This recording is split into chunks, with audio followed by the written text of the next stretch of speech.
শুভ সন্ধ্যা। In the light of history ইতিহাসের আলোয় ইউটিউব চ্যানেলে তোমাদের স্বাগত জানাই। শুরু করছি অলমোস্ট রেভলিউশন। অলমোস্ট রেভলিউশন এই উদ্ধৃতিটি বিখ্যাত ঐতিহাসিক গৌতম চট্টোপাধ্যায় করেছিলেন এবং গৌতম চট্টোপাধ্যায় যে বিদ্রোহ সম্পর্কে অলমোস্ট রেভলিউশন শব্দটি উচ্চারণ করেছেন সেটি আর কিছুই নয়, তোমাদের মাধ্যমিক পাঠ্যসূচির অন্তর্গত রশিদ আলী দিবস। তোমরা জানো দ্বিতীয় বিশ্বযুদ্ধে ইংরেজরা ভারতবর্ষকে তাদের উপনিবেশ বলে যুদ্ধে সামিল করেছিল। পাশাপাশি নেতাজি সুভাষচন্দ্র বসু বিদেশের মাটিতে যে আজাদ হিন্দ ফৌজ তৈরি করেছিলেন, তারা জাপান, জার্মানি এবং ইতালির সাহায্য নিয়ে যথেষ্ট পরিমাণে ইংরেজ প্রশাসনের উদ্বেগের কারণ হয়ে উঠেছিল। এরকম একটা প্রেক্ষাপটে আমরা দেখলাম যে দ্বিতীয় বিশ্বযুদ্ধে জাপানের সাহায্য নিয়ে আজাদ হিন্দ ফৌজ মণিপুর, ডিমাপুর, ইম্ফল সমস্ত জায়গাতে তাদের জয়যাত্রা অব্যাহত রেখেছিল। তারা উত্তর পূর্ব ভারতের নাগাল্যান্ডের কোহিমাতে ত্রিবর্ণরঞ্জিত পতাকা উত্তোলন করেছিল এবং এরপরেই জানো যে বর্ষাকাল নেমে আসে, প্রাকৃতিক দুর্যোগ শুরু হয় এবং একই সঙ্গে ইংরেজদের বিমান বাহিনী অতর্কিত আক্রমণ চালানোর ফলে জল, জঙ্গল, প্রাকৃতিক দুর্যোগের মধ্য থেকে আজাদ হিন্দ ফৌজ পরাজয় স্বীকারে বাধ্য হয় এবং বিশেষভাবে জাপান আত্মসমর্পণ করে এবং ভারতের উপর থেকে তার সমর্থন তুলে নেয়। যারা আজাদ হিন্দ ফৌজের সেনাপতিরা বন্দী হলেন তার মধ্যে কর্নেল শাহনওয়াজ খান, হাবিবুর রহমান এবং রশিদ আলী ছিলেন। এই সেনাপতিদের বিচারের প্রক্রিয়া শুরু হয় আমাদের ভারতবর্ষের লালকেল্লায়। বিশেষভাবে রশিদ আলীর বিচার প্রক্রিয়া ভারতবর্ষের মাটিতে এবং ছাত্রদের মনে একটা তীব্র প্রতিক্রিয়া সৃষ্টি করেছিল। শুরু হয়েছিল ছাত্র আন্দোলন। রশিদ আলীর বিচার যখন চলছে তখন বিনা বিচারে, যাতে করে রশিদ আলী কোনোভাবে সাজাপ্রাপ্ত না হন তার জন্য অরুণা আসফ আলী, তেজ বাহাদুর সাপরু এই সমস্ত প্রথিতযশা আইনজীবীরা রশিদ আলীর পক্ষে লড়াই করেছিলেন। রশিদ আলী এবং তার বিচারকে কেন্দ্র করে শুরু হয়েছিল রশিদ আলী সপ্তাহ, আজাদ হিন্দ সপ্তাহ। রশিদ আলী এর কেন্দ্রবিন্দুতে ছিলেন।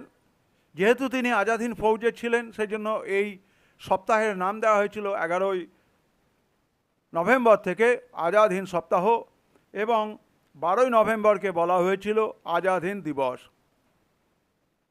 বিচারে 1946 সালে রশিদ আলীর 7 বছরের সশ্রম কারাদণ্ডের হুকুম হয়েছিল এবং 1946 সালের 11 থেকে 13ই ফেব্রুয়ারি গোটা ভারতবর্ষ এবং একই সঙ্গে কলকাতা ছাত্র আন্দোলনে মুখরিত হয়ে ওঠে।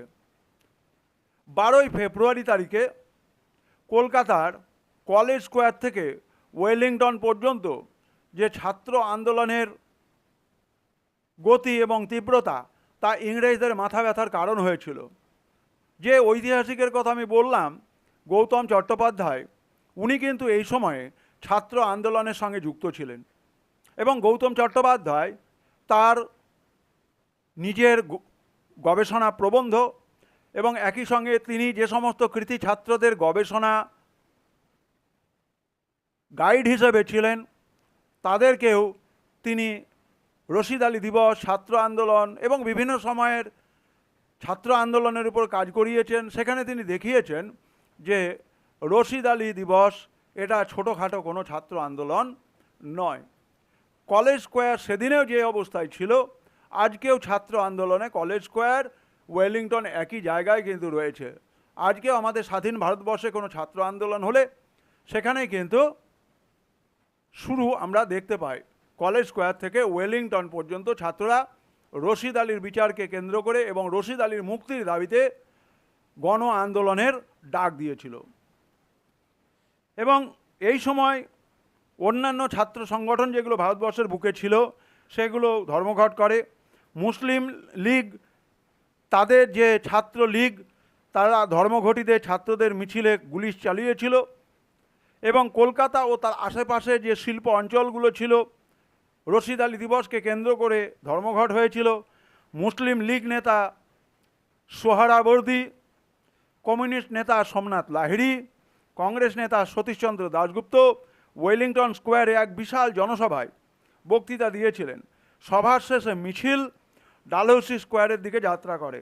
আন্দোলনের ফলে কলকাতায় অসামরিক প্রশাসন একেবারে বিপর্যস্ত হয়ে পড়ে। পরিস্থিতি সামাল দেওয়ার জন্য সেনাবাহিনীকে ডাকতে হয়। কয়েকদিনের মধ্যে এই রশিদ আলী দিবস এবং ছাত্র আন্দোলনকে কেন্দ্র করে অন্ততপক্ষে 300 জনের মৃত্যুর খবর পাওয়া যায়।